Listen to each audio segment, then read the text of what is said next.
ಪ್ರಜಾಸೌಧ ಸ್ಥಳ ವಿವಾದ ತೀವ್ರ 32ನೇ ದಿನಕ್ಕೆ ಮುಂದುವರಿದ ಧರಣಿ ಸ್ಥಳಕ್ಕೆ ದೇವರ ಹಿಪ್ಪರಿಗೆ ಶಾಸಕ ರಾಜುಗೌಡ ಭೇಟಿ. ಪ್ರಜಾಸೌಧವನ್ನ ತಾಳಿಕೋಟೆ ಪಟ್ಟಣದಲ್ಲಿಯೇ ನಿರ್ಮಿಸಬೇಕು ಅಂತ ಆಗ್ರಹಿಸಿ ನಡೀತಾ ಇರುವ ಅನಿರ್ದಿಷ್ಟಾವಧಿ ಧರಣಿ ಸ್ಥಳಕ್ಕೆ ದೇವರ ಹಿಪ್ಪರಿಗೆ ಶಾಸಕ ರಾಜುಗೌಡ ಪಾಟೀಲ್ ಭೇಟಿ ಕೊಟ್ಟು ಧರಣಿಗೆ ಬೆಂಬಲ ಸೂಚಿಸಿ ಮಾತನಾಡಿದರು. ನನ್ನ ಮತಕ್ಷೇತ್ರದ 8 ಪಂಚಾಯತ್ಗಳು ಈ ತಾಳಿಕೋಟೆ ತಾಲೂಕಿನ ವ್ಯಾಪ್ತಿಗೆ ಬರುತ್ತೆ. ನಾನು ಸಿಎಸ್ ನಾಡಗೌಡರಿಗೆ ನಾನು ಭೇಟಿಯಾಗಿ ಈ ವಿಷಯವನ್ನ ಪ್ರಶ್ನೆ ಮಾಡಿದಾಗ ಹೌದು ಸ್ಥಳದ ವಿಷಯವಾಗಿ ಪುನರ್ ಪರಿಶೀಲನೆ ಮಾಡುವುದಾಗಿ ತಿಳಿಸಿರುವುದಕ್ಕೆ ನಾನು ಅಧಿವೇಶನದಲ್ಲಿ ಈ ಪ್ರಶ್ನೆ ಮಾಡಲಿಲ್ಲ ಎಂದಿದ್ದಾರೆ. ಆ ಸ್ಥಳ ಬಹಳ ದೂರ ಆಗೋದ್ರಿಂದ ನಮ್ಮ ಜನರಿಗೂ ಕೂಡ ತೊಂದರೆ ಆಗ್ತಾ ಐತಿ ಅಂದೆ. ಅದಕ್ಕೆ ನೀವು ಪುನರ್ ಪರಿಶೀಲನೆ ಮಾಡಬೇಕು ಅಂತ ವಿನಂತಿ ಮಾಡಿದ್ದೇನೆ. ಗೌಠಾಣ ಜಾಗ ಪಿಡಬ್ಲ್ಯೂಡಿ, ಕೆಇಬಿ ಮತ್ತು ಪಟ್ಟಣದಲ್ಲಿಯೇ ಸರ್ಕಾರದ ಜಾಗದಲ್ಲಿ ಪ್ರಜಾಸೌಧ ನಿರ್ಮಿಸುವಂತೆ ಅವರ ಜೊತೆ ಚರ್ಚೆ ಮಾಡಿದ್ದೀನಿ. ಆದರೂ ಒಂದು ಬಾರಿ ಡಿಸಿ ಅವರಿಗೆ ಭೇಟಿಯಾಗಿ ಕನ್ವಿನ್ಸ್ ಮಾಡುವಂತಹ ಕೆಲಸ ಪ್ರಾಮಾಣಿಕವಾಗಿ ಮಾಡ್ತೀವಿ ಎಂದಿದ್ದಾರೆ. ಇನ್ನೊಂದು ಸಲ ನಾನೇ ಡಿಸಿ ಅವರ ಜೊತೆ ಮಾತನಾಡಿ ಸೂಕ್ತವಾದ ಜಾಗ ಹುಡುಕಿ ನ್ಯಾಯ ಕೊಡಿಸುವ ಕೆಲಸ ಮಾಡ್ತೀನಿ ಎಂದಿದ್ದಾರೆ. ಪಟ್ಟಣದ ಬಸವೇಶ್ವರ ವೃತ್ತದ ಬಳಿ ನಡೀತಾ ಇರುವಂತಹ ಈ ಹೋರಾಟ ದಿನದಿಂದ ದಿನಕ್ಕೆ ಗಂಭೀರ ಸ್ವರೂಪ ಪಡಿತಾ ಇದ್ದು ಅಧಿಕಾರಿಗಳ ನಿರ್ಲಕ್ಷ್ಯಕ್ಕೆ ಪ್ರತಿಭಟನಾಕಾರರು ತೀವ್ರ ಆಕ್ರೋಶ ವ್ಯಕ್ತಪಡಿಸಿದ್ದಾರೆ. ಈಗಾಗಲೇ 32 ದಿನಗಳಿಂದಲೂ ಅಧಿಕಾರಿಗಳು ಸ್ಥಳಕ್ಕೆ ಭೇಟಿ ಕೊಡದಿರುವುದು ಜನರ ಅಸಮಾಧಾನಕ್ಕೆ ಕಾರಣವಾಗಿದೆ. ಶುಕ್ರವಾರ ನಡೆದ ಸತ್ಯಾಗ್ರಹದಲ್ಲಿ ಪತ್ತೇಪುರ ಗ್ರಾಮದ ಹಿರಿಯರು ಮತ್ತು ಯುವಕರು ಭಾರಿ ಸಂಖ್ಯೆಯಲ್ಲಿ ಭಾಗವಹಿಸಿ ಧರಣಿ ನಡೆಸುವ ಮೂಲಕ ತಮ್ಮ ಆಕ್ರೋಶವನ್ನು ಹೊರಹಾಕಿದ್ದಾರೆ.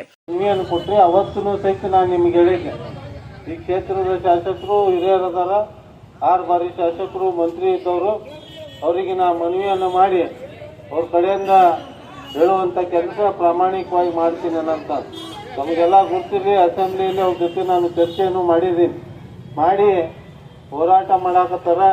ಈ ರೀತಿ ಅನ್ಯಾಯ ಆಗಾಕತ್ತದ, ಅದು ಭಾಳ ದೂರ ಆಗಾಕತ್ತದ. ಅದರಿಂದ ನಮ್ಮ ಜನರಿಗೂ ಸಹಿತ ತೊಂದರೆ ಆಗ್ತದ. ಅದಕ್ಕೆ ನೀವು ಪುನರ್ ಪರಿಶೀಲನೆ ಮಾಡಬೇಕು. ಗೌರಾನ್ ಜಾಗ ಇರುವಂಥದ್ದು PWD, KEB ಏನು ನೀವು ಹೇಳಿದ್ರಿ, ಇವೆಲ್ಲ ವಿಷಯವನ್ನು ನಾನು ಪ್ರಸ್ತಾಪ ಮಾಡಿದಾಗ ಅವ್ರೇನಂದ್ರು, ಇಲ್ಲ ನಮ್ದೇನು ತಕರಾರು ಇಲ್ಲ, ಬೇಕಂದ್ರೆ ಇನ್ನೊಮ್ಮೆ ಪುನರ್ ಪರಿಶೀಲನೆ ಮಾಡೋನು, ಎಲ್ಲರೇ ಸರ್ಕಾರಿ ಜಾಗ ಇದ್ರು ತಗೊಂಡು ಬೇಡ, ಮತ್ತೊಂದು ಯಾವುದಾದ್ರು ಜಾಗ ಇದ್ರು ಸಹಿತ ಪುರಾಣವ್ರು ಎಲ್ಲರೂ ಕೂಡಿ ಹಿಂದೇನೋ ಡಿಪೋಗೆ ತೊಗೊಂಡಿದ್ರಷ್ಟ.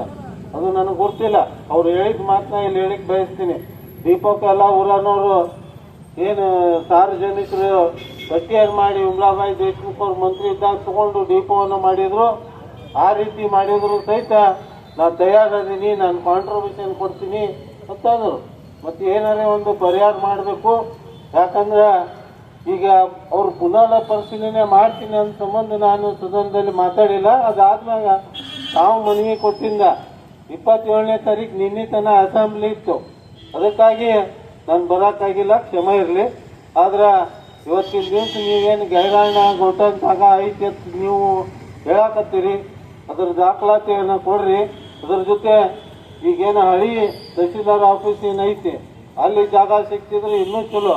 ಅದ್ರ ಬಗ್ಗೆ ನೀವು ಒಂದು ಸ್ವಲ್ಪ ನನಗೆ ಡಿಟೇಲ್ ಆಗಿ ಮಾಹಿತಿ ಕೊಟ್ರೆ ನಾನು ನನ್ನ ಪತ್ರವನ್ನು ತಗೊಂಡು DC ಅವ್ರಿಗೆ ಭೇಟಿಯಾಗಿ ಕನ್ವಿನ್ಸ್ ಮಾಡುವಂಥ ಕೆಲಸ ಪ್ರಾಮಾಣಿಕವಾಗಿ ಮಾಡ್ತೀನಿ ಅಂತ ಹೇಳಿಕ್ ಬಯಸ್ತೀನಿ ಬಂಧುಗಳು.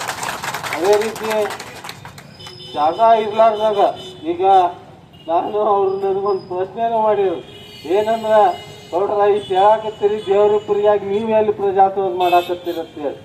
ಅವಾಗ ನಾನು ಹೇಳಿದೆ, ಸತ್ಯ ಇದೆ, ನಂದು ಪ್ರಜಾಸೌಧ 2.5 ಕಿಲೋಮೀಟರ್ ದೂರನಾಗ, ಆದ್ರೆ ಬಿಜಾಪುರ ಮತ್ತು ದೇವರಿಬ್ಬರಿಗೆ ಮೇನ್ ರೋಡಿಗೆ ಅದು. ಅಲ್ಲಿ ಒಬ್ಬರು ಲೇಔಟ್ದವರು ನೀವೇನುಗೌಡ್ರು ಅಂತೇಳಿ ಅದು ನಮ್ಮ ಜಿಲ್ಲಾ ಉಸ್ತುವಾರಿ ಸಚಿವರ ಮುಖಾಂತರ ನನಗೆ ಪ್ರೆಷರ್ ಹಾಕಿ ಅದನ್ನು ತಗೋರಿ ಅಂತಂದ್ರು. ನಮ್ಗೆ ಅಲ್ಲಿ ಜಾಗನೂ ಇರಲಿಲ್ಲ, ಲಭ್ಯತೆ ಇರಲಿಲ್ಲ.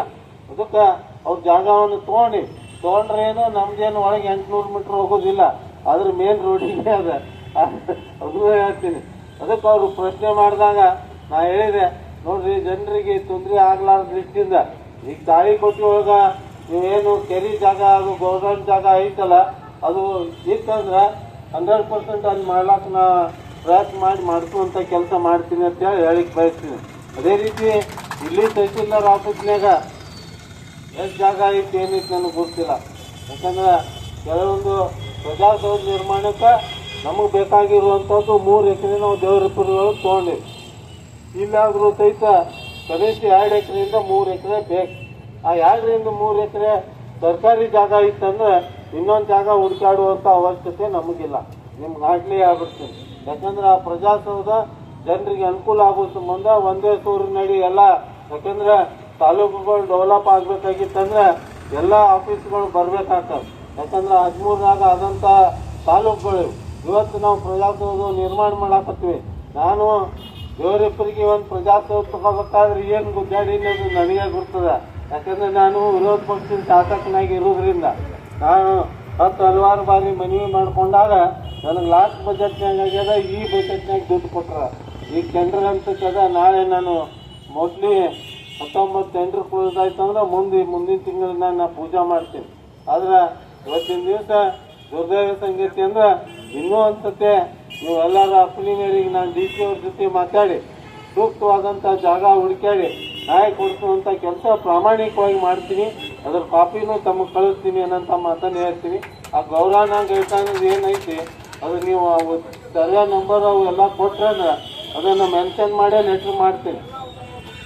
ನೋಡ್ರಿ ಅವನ್ನೆಲ್ಲ ಮೆನ್ಷನ್ ಮಾಡಿ ಖುದ್ದು ನಾನೇ DC ಅವ್ರಿಗೆ ಭೇಟಿಯಾಗಿ, ಯಾಕಂದ್ರೆ ನೀವು ಯಾರು ಹೋರಾಟ ಸಮಿತಿಯವ್ರು ನನ್ನ ಜೊತೆ ಬರ್ಬೋದು, ನಿಮ್ಮನ್ನ ಕರ್ಕೊಂಡು ಹೋಗಿ ನಮ್ಮ ಮನವಿಯನ್ನು ಕೊಟ್ಟು ಪುನರ್ ಪರಿಶೀಲನೆ ಮಾಡಕ್ಕೆ ಹಚ್ಚುವಂಥ ಕೆಲಸ ಪ್ರಾಮಾಣಿಕವಾಗಿ ಮಾಡ್ತೀವಿ.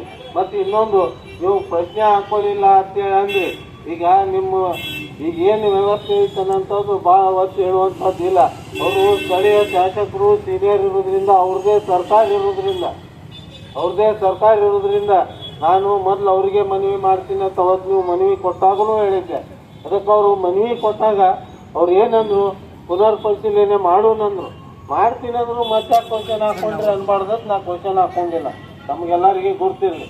ಅವ್ರು ಪರಿಶೀಲನೆ ಮಾಡ್ತೀನಂದಾಗೂ ಮತ್ತೆ ನಾ ಪ್ರಶ್ನೆ ಹಾಕೋದು ಬೇಡ ಅಂತೇಳಿ ಬಿಟ್ಟಿದ್ದಾಗ ಅದಕ್ಕೆ ಇನ್ನೂ ಸಹಿತ ನಾನು DC ಅವ್ರಿಗೆ ಎಲ್ಲ ದಾಖಲಾತಿ ಕೊಟ್ಟು DC ಅವ್ರ ಮುಖಾಂತರನೂ ಅವ್ರಿಗೆ ಮಾತಾಡಿಸುವಂಥ ಕೆಲಸ ಮಾಡ್ತೀನಿ, ನಾನು ಮಾತಾಡ್ತೀನಿ ಅನ್ನೋಂಥ ಮಾತನ್ನು ಹೇಳಿ ಏನಾದ್ರು ಮಾಡಿ ಒಟ್ಟು ನಮ್ಮ ಜನರಿಗೆ ಅನ್ಯಾಯ ಆಗಲಾರ್ದ ದೃಷ್ಟಿಗೆ ಏನು ನೀವು ನ್ಯಾಯಯುತವಾದಂಥ ಹೋರಾಟ ಮಾಡಾಕತ್ತೀರಿ, ಈ ಹೋರಾಟಕ್ಕೆ ಸಿಗಬೇಕು ಅನ್ನೋಂಥ ಆಶೆಯನ್ನು ವ್ಯಕ್ತಪಡಿಸಿ ನೀವು ಸೇರಿ ಎಲ್ಲರಿಗೆ ನ್ಯಾಯ ಕೊಡಿಸುವಂಥ ಕೆಲಸ ಪ್ರಾಮಾಣಿಕವಾಗಿ ಮಾಡೋಣ ಅನ್ನೋಂಥ ಮಾತನ್ನು ಹೇಳಲಿಕ್ಕೆ ಬಯಸ್ತೇನೆ.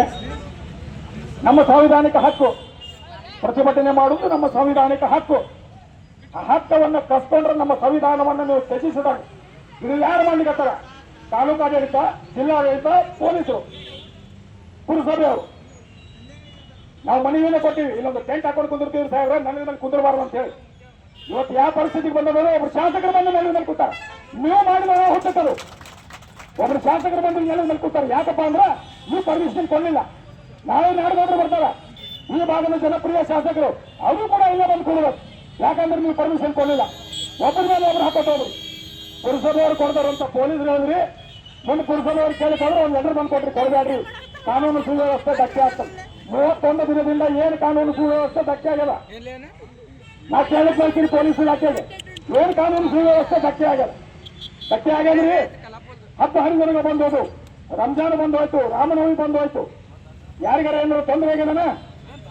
ಪರೀಕ್ಷೆಗಳು ನಡೆದವು, 10th ಸ್ಟ್ಯಾಂಡರ್ಡು ಅವ್ರು ಪರೀಕ್ಷೆ ನಡೆದವು. ಇವತ್ತಿನವರೆಗೂ ಒಂದು ಬಸ್ಗೂ ತೊಂದರೆ ಮಾಡಿಲ್ಲ, ಒಂದು ಗಾಡಿಗೂ ಮಾಡಿಲ್ಲ, ಒಂದು ಟೆಂಪೋಗೂ ಮಾಡಿಲ್ಲ, ಒಂದು ಜೀಪ್ಗೂ ಮಾಡಿಲ್ಲ. ನಮಗೂ ತಿಳಿತದ. ಹೋರಾಟ ಸಮಿತಿಯಲ್ಲಿ ಕೂತಾರು 4 ಬಾರಿ ಅಧ್ಯಕ್ಷರು ಬರೋದಾರ. ಅಧ್ಯಕ್ಷರುಗಳು ಒಬ್ರು ರಿಟೈರ್ಡ್ SP, ಜಿಲ್ಲಾ ಪೊಲೀಸ್ ವರಿಷ್ಠಾಧಿಕಾರಿಗಳು. ಇನ್ನೊಬ್ರು ಜಿಲ್ಲೆಯ ಭಾಜಪ ಅಧ್ಯಕ್ಷರು 2 ಬಾರಿಯಾಗಿ ಕಾರ್ಯನಿರ್ವಹಿಸ್ತಾರೆ.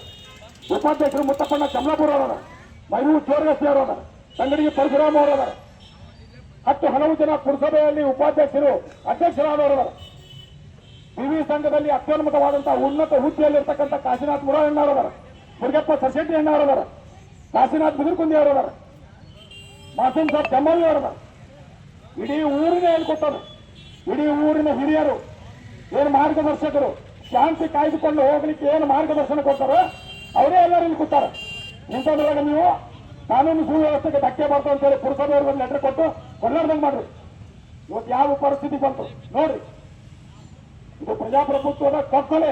ಒಬ್ರು ಶಾಸಕರು ಬಂದು ನೆಲದ ಮೇಲೆ ಕೂತಾರೆ, ಒಬ್ರು ಶಾಸಕರು ಬಂದು ನೆಲದ ಮೇಲೆ ಕೂತಾರೆ. ಯಾರು ಕೂತ್ರಿ ಇಲ್ಲಿ? ಯಾಕಂದ್ರೆ ನೀವು ನಮಗೆ ವೇದಿಕೆ ಮಾಡ್ಲಿಕ್ಕೆ ಕೊಡಲಿಲ್ಲ. ನಮಗೆ ನೆಲದ ಮೇಲೆ ಅವ್ರು ಕೂಡಿಸ್ಬೇಕಂತ ಇಚ್ಛೆ ಆಯ್ತಾ? ಇಲ್ಲ. ಆದ್ರೆ ಇನ್ನೂ ಮಾಡ್ರಿ. ಅವರು ತಾಲೂಕಾಡಳಿತ, ಜಿಲ್ಲಾಡಳಿತ, ಪೊಲೀಸ್ ಇಲಾಖೆ, ಪುರಸಭೆ ಎಲ್ಲರೂ ಅದಕ್ಕೆ ಹೊಣೆಗಾರರಿದ್ದೀರಿ. ನೀವು ಪರ್ಮಿಷನ್ ಕೊಟ್ಟಿದ್ರೆ ಒಂದು ಟೆಂಟ್ ಹಾಕೊಂಡು ಕುಂದಿರ್ತಿದ್ವಿ, ಸಾಹೇಬ್ರು ಕೂಡ ಟೆಂಟ್ ಮೇಲೆ ಬಂದು ಕೂಡ್ತಿದ್ವಿ. ಈ ರೀತಿ ಮಾಡುವುದು ಸರಿಯಲ್ಲ. ಪ್ರಜಾಪ್ರಭುತ್ವ ವ್ಯವಸ್ಥೆಯಲ್ಲಿ ಪ್ರಜೆಯ ದೇವರು. ಇವತ್ತು ಪ್ರಜೆ ಮಾಡಿದ್ರೆ ಒಬ್ಬ ಶಾಸಕರು ಮಾಡ್ತಾರ, ಒಬ್ಬ ರಾಜ ಮಾಡ್ತಾರ. ಅವರು ಮನಸ್ಸು ಮಾಡಿದ್ರೆ ಮನೆಯೊಳಗೆ ಕುದುರಂಗೂ ಮಾಡ್ತಾರೆ. ಒಂದೇ ಒಂದು ಮಾನ್ಯ ರಾಜುಗೌಡರಲ್ಲಿ ಮತ್ತೊಮ್ಮೆ ವಿನಂತಿ ಮಾಡ್ಕೊಳ್ತೇನೆ, ಈ ಕೂಡಲೇ ಈ ವಿಷಯವನ್ನು ಗಂಭೀರವಾಗಿ ಪರಿಗಣಿಸಿ ಮುಂದೆ ಬರ್ತಕ್ಕಂಥ ದಿನಗಳಲ್ಲಿ ನೀವು ಅದಕ್ಕೆ ಹೋರಾಟಕ್ಕೆ ಬೆಂಬಲ ಕೊಟ್ಟು ವಿಧಾನಸಭೆಯಲ್ಲಿ ಸಚಿವರುಗಳಲ್ಲಿ ಹೋಗಿ ಮನವಿ ಮಾಡಿಕೊಂಡು ನಮ್ಮ ಕೆಲಸ ಮಾಡ್ತಿರೋಂಥ ಇಡೀ ಹೋರಾಟ ಸಮಿತಿ ಪರವಾಗಿ ನಿಮ್ಗೆ ವಿನಂತಿ ಮಾಡ್ಕೊಳ್ಳುತ್ತಾ ನನ್ನ 2 ಮಾತುಗಳನ್ನು ಮುಗಿಸ್ತೇನೆ. ಜೈ ಹಿಂದ್. ಹೋರಾಟಕ್ಕೆ ಗ್ರಾಮ ಮಟ್ಟದಲ್ಲಿ ಸಂಪೂರ್ಣ ಬೆಂಬಲ ವ್ಯಕ್ತವಾಗಿದೆ. ಪ್ರಜಾಸೌಧಕ್ಕೆ ನಿಗದಿಪಡಿಸಿರುವ ಸ್ಥಳ ಪಟ್ಟಣದಿಂದ ದೂರದ ನಿರ್ಜನ ಪ್ರದೇಶದಲ್ಲಿ ಇದ್ದು ಮಹಿಳೆಯರು ಮತ್ತು ವಿದ್ಯಾರ್ಥಿನಿಯರ ಸುರಕ್ಷತೆಗೆ ಅಪಾಯಕಾರಿಯಾಗಿದೆ. ಜನಸಾಮಾನ್ಯರಿಗೆ ಸುಲಭವಾಗುವಂತೆ ಪಟ್ಟಣದಲ್ಲಿಯೇ ಸರ್ಕಾರಿ ಜಾಗದಲ್ಲಿ ಕಟ್ಟಡ ನಿರ್ಮಿಸಬೇಕು ಅಂತ ಧರಣಿ ನಿರತರು ಒತ್ತಾಯಿಸಿದರು. ಇದು ಕೇವಲ ಒಂದು ಗ್ರಾಮದ ಹೋರಾಟವಲ್ಲ, ಇಡೀ ತಾಲೂಕಿನ ಹಕ್ಕಿನ ಪ್ರಶ್ನೆ ಅಂತ ಹೋರಾಟಗಾರರು ಎಚ್ಚರಿಕೆ ಕೊಟ್ಟಿದ್ದು, ಬೇಡಿಕೆ ಈಡೇರಿಸುವ ತನಕ ಹೋರಾಟವನ್ನ ಮುಂದುವರಿಸುವುದಾಗಿ ತಿಳಿಸಿದ್ದಾರೆ. ಧರಣಿಯಲ್ಲಿ ಹೋರಾಟ ಸಮಿತಿ ಅಧ್ಯಕ್ಷ ದಶರಥ ಸಿಂಗ್ ಮನಗೂಳಿ, ಎಸ್ಪಿ ಕಟ್ಟಿಮನಿ, ಮುತ್ತಪ್ಪ ಚಮಲಾಪುರ್, ಕಾಶಿನಾಥ ಬೋರಾಳ, ಮುರಿಗೆಪ್ಪ ಸರಶೆಟ್ಟಿ, ದತ್ತು ಹೆಬಸೂರ, ಪರಶುರಾಮ್ ತಂಗಡಿಗೆ, ವಿಜಯ್ ಸಿಂಗ್ ಹಜೇರಿ, ಮಹೇಶ್ ಚೆಲ್ವಾದಿ, ಪ್ರಕಾಶ್ ಹಜೇರಿ, ಮುದಕಪ್ಪ ಬಡಿಕೇರ ಸೇರಿ ಹಲವರು ಹಾಜರಿದ್ದರು. ಸುರೇಶ್ ದೊಡ್ಡಮನಿ, ರಾಷ್ಟ್ರಕ್ರಾಂತಿ ನ್ಯೂಸ್, ತಾಳಿಕೋಟೆ.